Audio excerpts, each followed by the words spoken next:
fell in love with hip-hop music early on, and I started to enjoy writing words and telling a story.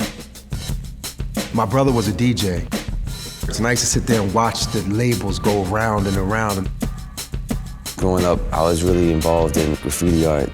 I wound up doing the logo for Rap City. I used to sit over an editor's shoulder. I used to stay there till 3, 4 in the morning and just experiment.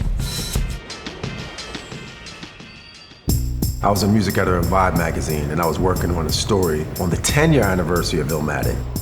The pages couldn't contain it, so I contacted 19 and we said, let's do something bigger, maybe a documentary. We figured we can be done in a couple months. Going out after our jobs.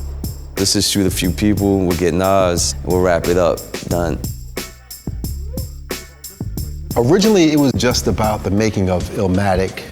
When we interviewed Nas's father, Oludara, we recognized that the story was bigger than Nas in the studio. It was more about the culture around him, the people who's missing, dead, locked up, crack era in full swing.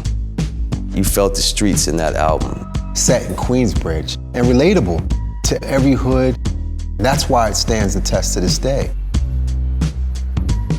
We missed the 10-year anniversary window, so we just kept shooting. We had full-time jobs. We did it when we could, with whatever money we could muster up. This doesn't really pay the bills. It was more about how do we make enough just so we can survive, creating a work of art that reflected a period that inspired us. When you have passion to create something that's bigger than you, the hours are meaningless.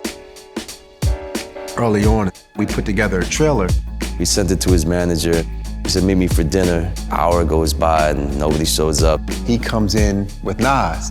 And we were like, oh, wow, this is a totally different meeting now. And then he was like, all right, keep working on it.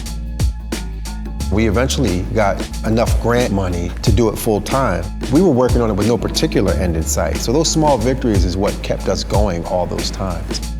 We've been working at this time at least 7, 8 years. We had interviews with everybody around Illmatic at that point. We weren't sure if Nas was fully committed. If he doesn't want to do it, this is pretty much it. And we just rolled the dice. He came through the studio. We showed him some stuff that he's never seen before. You could see him getting visibly excited. That 30 minutes led to 4 hours. And he said, whatever you need from me, let me know. I feel like you guys are making art. That changed everything. There was pressure to tell the story of Illmatic, the highest order of classic, the perfect album. Without a doubt, we had to finish. We put in day and night hours on it, nonstop. We literally slept in the studio editing. We were just two guys who had this vision to tell a story about Illmatic that was deeper than anything that we've seen. The entire journey took us 10 years to get there. But to open up the Tribeca Film Festival during the 20-year anniversary of Illmatic, that meant everything to us. The journey, it's never fully completed. It's always in the back of your mind that you can do it again.